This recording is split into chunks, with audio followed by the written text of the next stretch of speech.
All right, well, I want to thank you, Mr. Lawrence, first for coming out here to let me interview you about the Vietnam War for my class. My So, pleasure. It's my pleasure. all right, so let's go ahead and get started with some of the questions. So, can you tell us your name and what you do right now? Hi, my name is Jim Lawrence. I live in Birmingham, but I'm actually right now employed by the University of Alabama. I am the education director for the Alabama Center for Real Estate, one of the many centers that work out of the University of Alabama.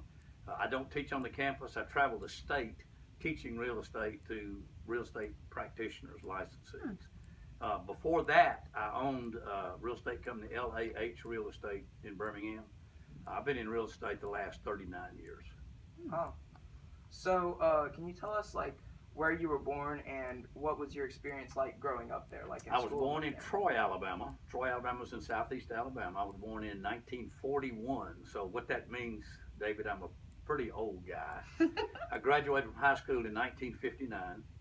I actually wanted to go to the University of Alabama as a high school grad, but my mother, who, by the way, is still alive, she's 96 years old and still tells me what to do, she wanted me to learn to be disciplined. I was an undisciplined young man. So she sent me to the Citadel, the Military College of South Carolina. I graduated from there in 1963. And at the time, when you graduated from a military school, you had an ROTC commitment, a regular military commitment. And because I'm from a family of soldiers, I had a great grandfather who was mortally wounded in the Battle of Peachtree Creek outside Atlanta. He was a Confederate officer. And my uncle was a Green Beret in Vietnam. I chose the Army. After choosing the Army, I chose the infantry. I chose reconnaissance. I chose airborne paratrooper school. I jumped out of airplanes. And I volunteered for what I knew was going to be. We didn't know Vietnam was going to be a war. We knew there was a police action going on, but we didn't know exactly what. But I knew that things were happening, and I guess I was motivated to. I didn't want to hear about it. I wanted to see it, which was almost a fatal mistake. We'll talk about that later. So So, what kind of conditions did you live in the military, like where you were stationed? I was a bachelor officer. I only lived in two posts in my 2 years, well, three. I was immediately stationed in Fort Benning, Georgia. I lived at the bachelor officers' quarters right on the post. Most of my, I was a second lieutenant. Most of my lieutenant buddies were married, so they lived off post in um, government housing or in civilian housing.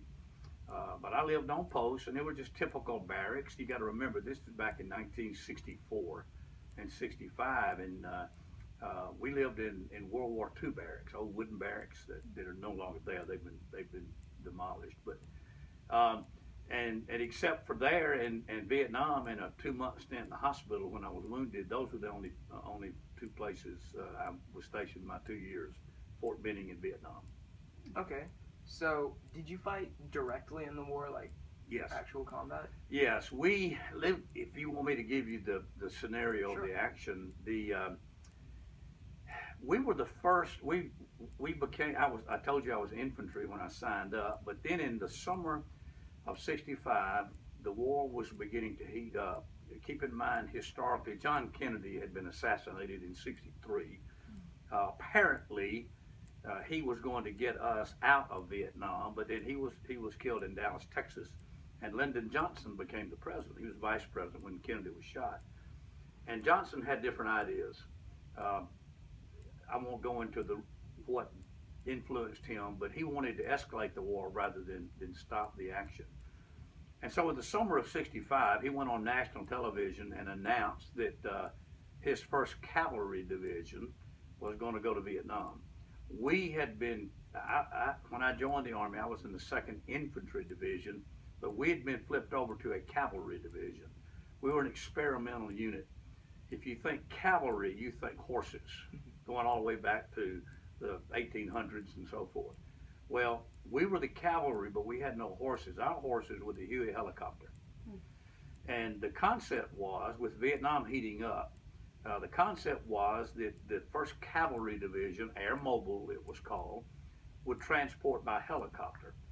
With the Huey helicopter, they can land in a very small clearing, And without knowing where the bad guys were, you could hop over here, or hop over here, or hop over here, as opposed to, say, in World War II, where there were front lines. You had the Americans and the Germans in World War II, and everything behind the front lines were friendly to the troops up front. Vietnam was different. Vietnam had pockets, and we didn't know what was in between the pockets except jungle. And so the air mobile concept, the hopping around by helicopters, was an experimental division that we became part of. We go over there by ship in the late summer, August, September of 1965.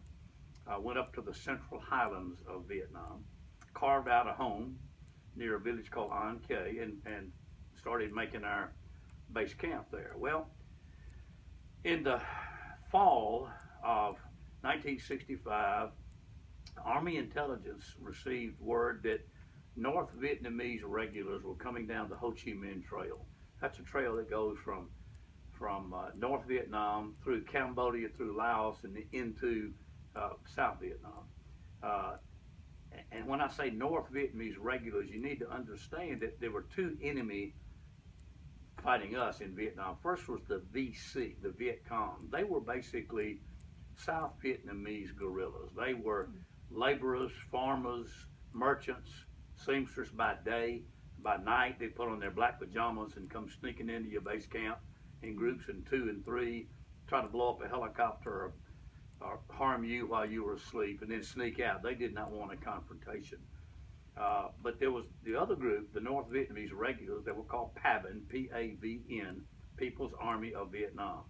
These were North Vietnamese communist trained regular troopers. They wore khaki colored uniforms, pleated uniforms. They had a big silver belt buckle with a red star.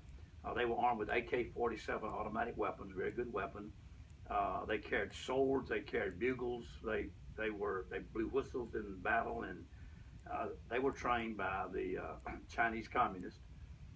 That's who was coming down the Ho Chi Minh Trail. There had not been an encounter between the North Vietnamese and the Americans until we got to Vietnam. Well, in November, we got word that they had come into South Vietnam with the intention of cutting the country in half, going down Highway 19 to cut the country in half. So they deployed us meaning the 7th Cavalry. That was a part of the 1st Cavalry Division. So, and the reason that's significant, anybody who knows military history knows that the 7th Cavalry has a very famous or infamous reputation, depending on which side of the battle you were in.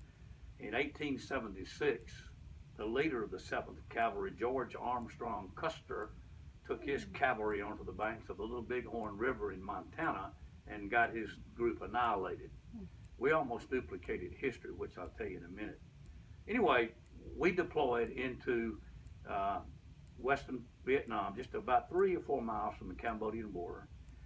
The 1st Battalion, 7th Cavalry, air assaulted on Sunday, November the 14th, 1965, into a clearing called Landing Zone X-Ray. We had to name all of our clearings so we would know where to go when the helicopters were up there flying us around.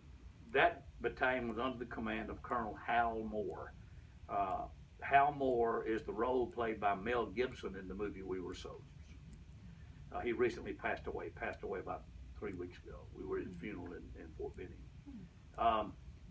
They deployed into Landing Zone X-Ray, which was right at the foot of a big mountain massive called Chupong Mountain. The North Vietnamese just happened to be up on that mountain. The Americans went into the landing zone at the foot of the mountain. The Americans were outnumbered about 5 to 1. Starting about 10:30 in the morning on that Sunday, the North Vietnamese started pouring down the mountain, and the Americans several times were almost overrun on the clearing called Landing Zone X-Ray. They fought the bad guys. I call them bad guys because I'm on the American side. They fought the PAVN for 2.5 days, on Sunday the 14th, Monday the 15th, and Tuesday, early Tuesday morning on the 16th. Out of about 380 Americans in 1st Battalion, 7th Cavalry, they had 79 killed and 125 wounded. which was pretty bad. But we killed a lot more of the enemy because not only the fact that we were outnumbered was on their side, but they had no aircraft, they had no artillery. So we called in aircraft support, artillery support to help us defeat them. We don't know how many of them died. We know it was a lot more than 79 killed that we suffered because of the firepower that we put on them. And they were charging the landing zone, and as they charged, the aircraft would come in and the artillery would come in, and we would fire our weapons and really hurt them pretty bad. Well, on Tuesday the 16th, the 1st Battalion, 7th Cavalry, having suffered a lot of wounds, was airlifted out of landing zone X-ray. 2nd Battalion, 7th Cavalry comes in to replace them, and that's me. Had just been promoted to 1st Lieutenant. I'd been the 2nd Lieutenant Reconnaissance Platoon Leader, and had been promoted about 12 days prior to the battle into a position called Executive Officer of Delta Company. Executive Officer is the number 2 guy in charge of a company. There was a captain, the company commander, 1st Lieutenant, the Executive Officer, and then the company itself. The company consisted of about 100 or so people. We were told on Wednesday morning, November the 17th, 1965, to walk away from Chupong Mountain, to hike through the jungles and the woods to another landing zone called Albany, Landing Zone Albany, because the B-52s from Guam were going to come over and carpet bomb that big Chupong Mountain. Well, we knew the bad guys were. So we did that. We moved overland by foot, which we never understood since we were the Air Mobile Cavalry. We thought somebody might come and fly us out, but they didn't do that. We moved overland towards the clearing called Landing Zone Albany. What we didn't know, and Landing Zone Albany was right on the edge of the Ai Drang River. The Vietnamese word for river is Ai Drang, the river Drang. What we didn't know that 2 fresh battalions of North Vietnamese had just crossed from Cambodia into South Vietnam and were camped on the banks of the Ai Drang River. We walked right into their base camp. They had spotter patrols, hearing patrols out, 2 and 3 people in foxholes, and we gave notice of our coming. They knew we were coming. And so they set up something that we would call strategically, tactically, a horseshoe-shaped ambush. You picture a horseshoe. And they did it around the clearing. They knew we had to operate from clearing to clearing. So they set up a horseshoe-shaped ambush. The idea being you let the victim into the horseshoe, and when the victim touches the base of the horseshoe, they spring the attack. Well, that's what they did. It was about 1:15 in the afternoon of November the 17th. Our lead units got to the clearing. The 2 platoons from A company went across the clearing to secure the other side, and that's when initial contact was made. And then that's when the North Vietnamese opened up. They had us outnumbered about 4-1. They were concealed. We were in the open. They had the element of surprise, which is crucial in a battle. And to put it plainly, David, they stuck it to us.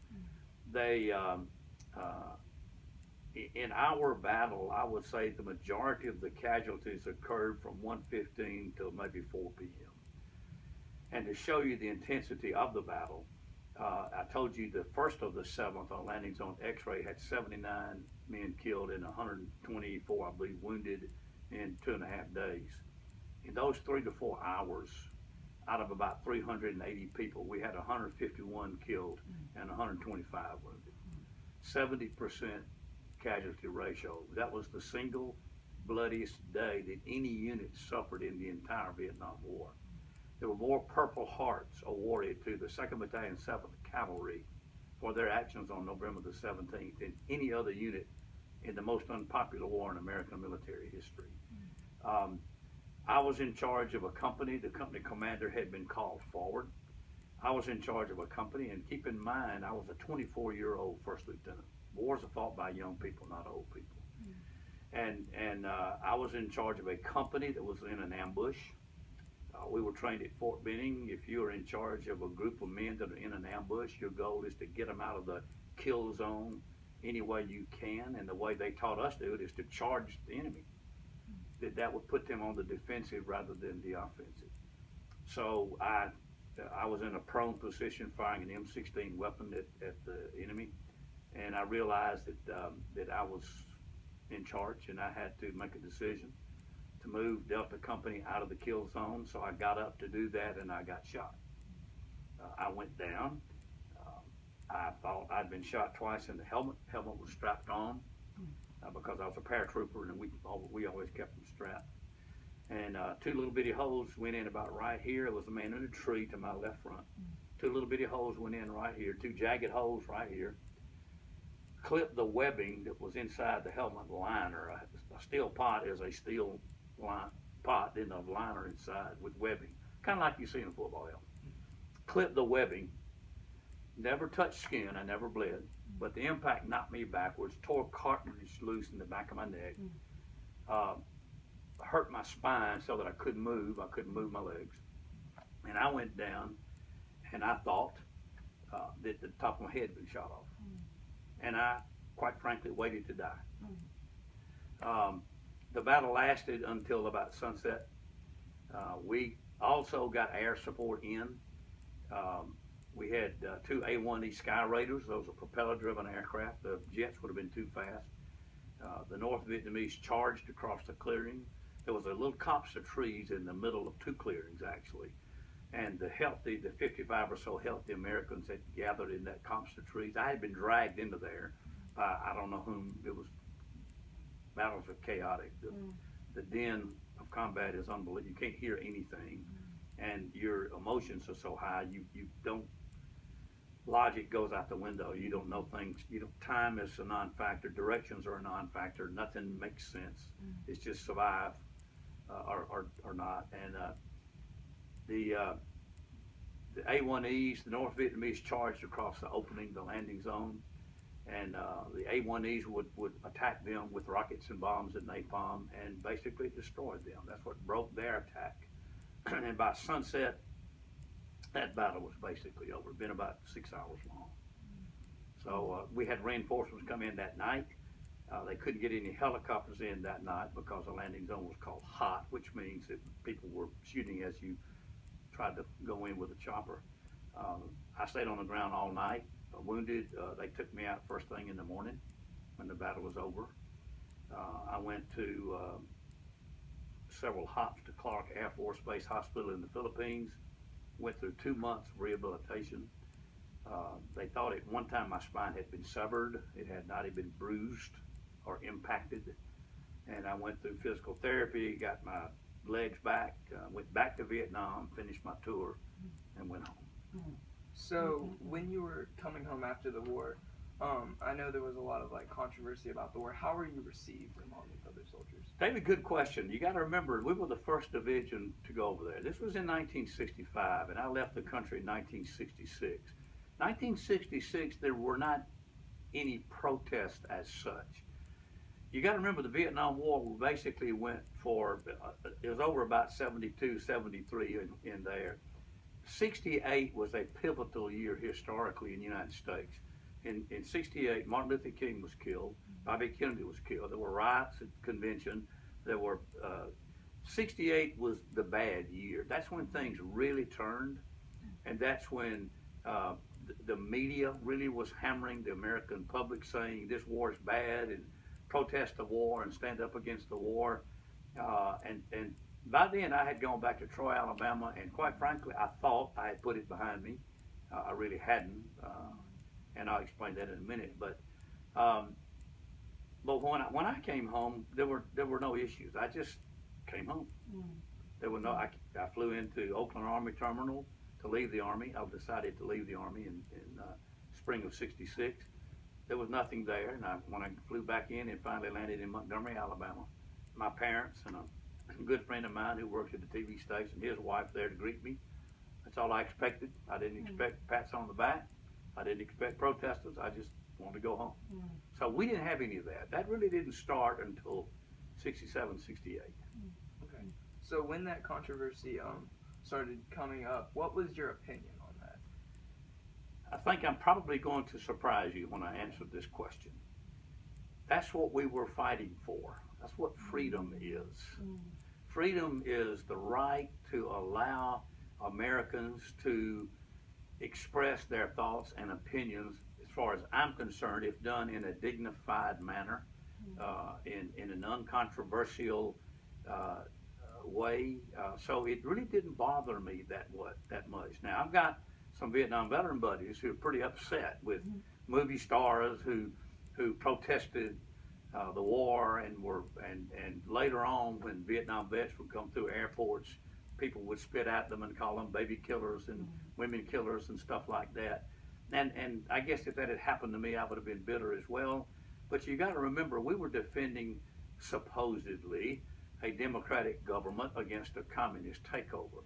So I understood what freedom is about and what democracy is about, and it didn't bother me so much that there were protesters protesting the war. There were hawks who were pro-war. There were doves who were anti-war, and that just wasn't an issue for me. So were you ever awarded anything during the war? I was. I obviously received a Purple Heart. I have the Bronze Star Medal. I have the Army Commendation Medal. I have the Air Medal, which means over 100 hours in combat flight due to the helicopters.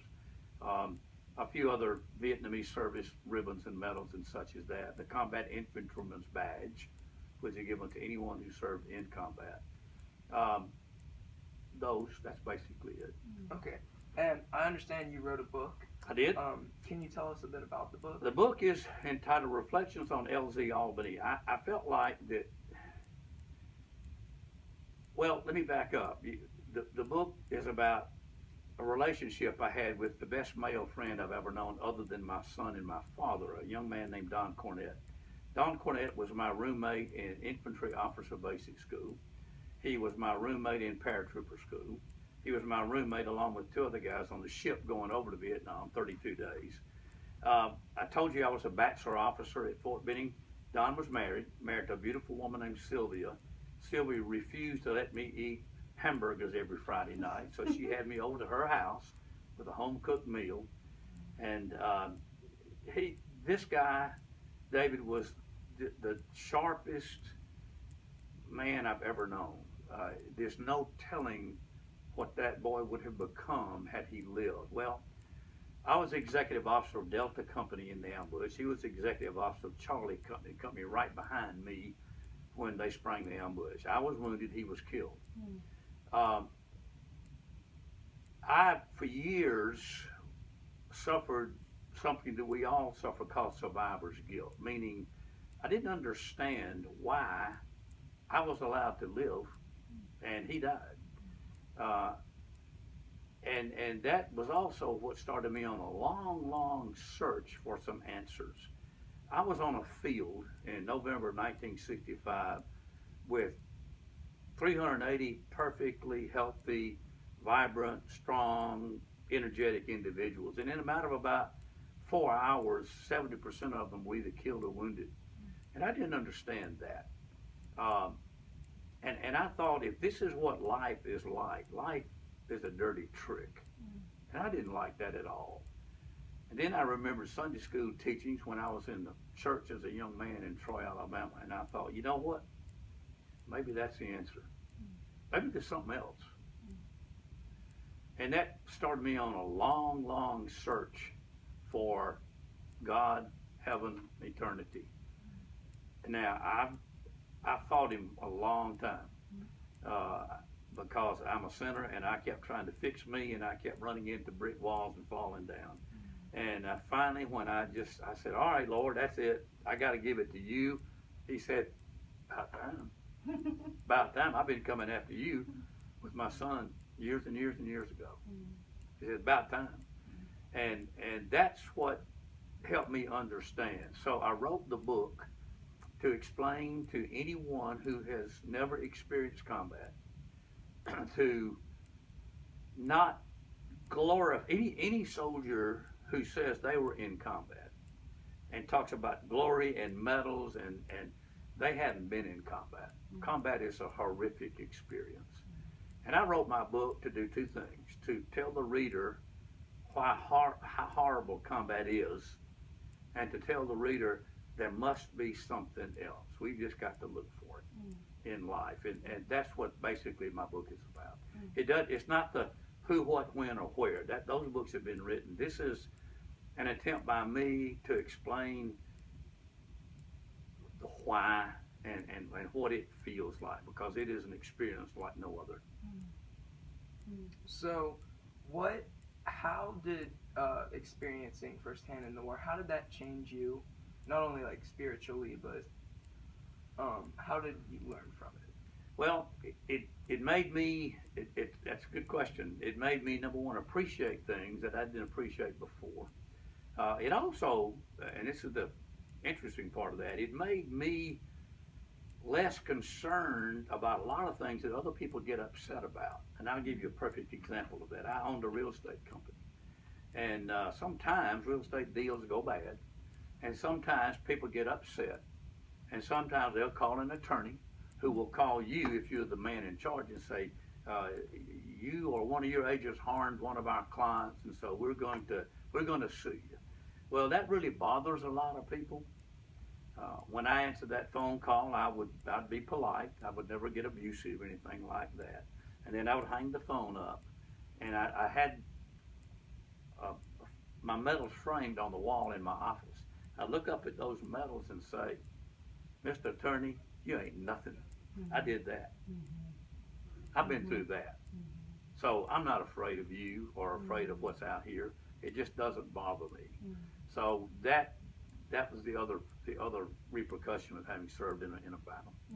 Well, I want to thank you for your time. Thank you for David, the pleasure's letting me mine. interview you. I want to say this to you. I appreciate you and whoever else is involved in historical projects like this. What you're doing, you're honoring us. You're keeping our stories alive, and that's very important to us. So I want to thank you as well.